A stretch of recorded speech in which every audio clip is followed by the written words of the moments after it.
Chhatarpur Ken Betwa link परियोजना के विस्थापितों की लड़ाई लड़ रहे सामाजिक कार्यकर्ता और आप पार्टी के प्रदेश सचिव अमित भटनागर ने पुलिस पर आरोप लगाए हैं कि जब उनकी गिरफ्तारी के विरोध में विस्थापित महिलाओं के प्रदर्शन के दौरान पुलिस ने जो बर्बरता उनके साथ की है, महिलाओं के साथ वाटर कैनन का देर रात ठंड में मारपीट की थी, उसकी जांच कार्रवाई की जाए और फिर उनके खिलाफ कार्रवाई की जाए।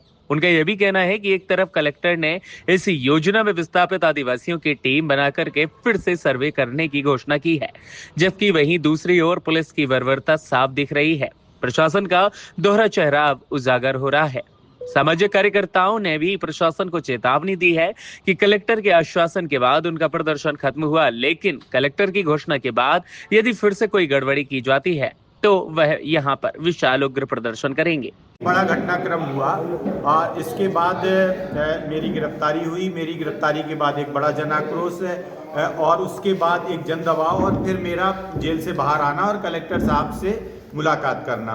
और कलेक्टर महोदय ने बहुत सारी बातें, इसमें 4 साल के बाद हम लगातार कलेक्टर महोदय से मिलने की कोशिश कर रहे थे, लेकिन देर आए।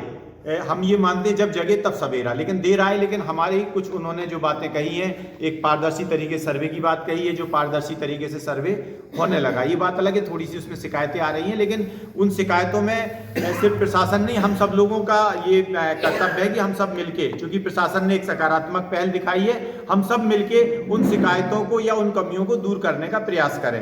एसडीएम महोदय से भी बातचीत हुई है, जिसमें उनका ये कहना है कि हम कानून का पूरा पालन करेंगे। मानवीय साथ साथ एक चीज जो उन्होंने जोड़ी है कि मानवीय संवेदना, आदिवासी हित अधिकार को ध्यान में रखते हुए, जब मानवीय संवेदना शब्द का उपयोग कर दिया तो हम कानून की जो बात है उसमें मानवीय संवेदना के साथ वो आ जाती है और आदिवासी हित अधिकार के साथ वो बात जुड़ जाती है। और हम भी ये देख रहे हैं, अभी हम उसमें उनके साथ हैं और हम उसकी मॉनिटरिंग देखें। हम आंख मीच के भरोसा नहीं करेंगे, हम उसकी मॉनिटरिंग करेंगे लगातार, हम उसे देखेंगे। हर 15 दिन में, 1 महीने बाद हम किसी निर्णय में जाएंगे।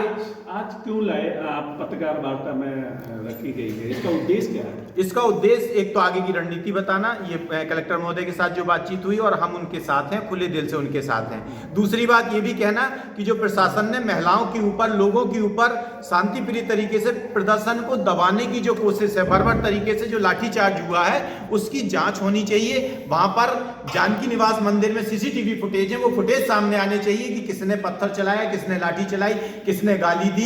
मां बहन की गाली देते हुए पुलिसकर्मी, अधिकारी, कर्मचारी जनता को दिख रहे हैं। ये लोकतंत्र में कभी भी बर्दाश्त नहीं होगा। क्या आपने आवेदन दिया है? आज हम लोगों ने ज्ञापन बनाए हैं और हम यहाँ के बाद जो है कलेक्टर महोदय को भी, एसपी महोदय को भी वो आवेदन देंगे। हमारे साथ विकलांग साथी हैं और कई हमारे दलित और ये हैं जिन्हें परेशान किया जा रहा है। एक तरफ कलेक्टर साहब बातचीत के लिए आगे बढ़ रहे हैं और सकारात्मक रूप से, दूसरी तरफ उनकी जो पुलिस है लोगों को हक अधिकार की बात करने के लिए गुंडागर्दी कर रही है, डरा रही है, धमका रही है। तो हम कलेक्टर साहब से ये भी जानना चाहेंगे कि दोहरा चेहरा क्या है। ये सिर्फ टीआई साहब की इतनी हिम्मत हो रही है कि वो कानून के साथ इस तरह से खेल रहे हैं, या इसमें प्रशासन की कोई एक चाल है? हमारे साथियों के ऊपर कौन कौन से प्रशासन का आरोप है कि पहले महिलाओं ने पत्थरबाजी की और एसडीएम जब अपने घर जा रहे थे तो उनको पकड़ा। सीसीटीवी फुटेज, मैं ये कह रहा हूं कि सीसीटीवी फुटेज इन सारे सवालों के जवाब देगा। सीसीटीवी फुटेज जो जानकी निवास मंदिर में वो उपलब्ध कराए। कौन झूठ बोल रहा है, कौन सच बोल रहा है, सामने। यदि अभी भी आप लोग संतुष्ट नहीं होते, सही तरीके से सर्वे नहीं होती, तो आगे क्या आप लोग करेंगे?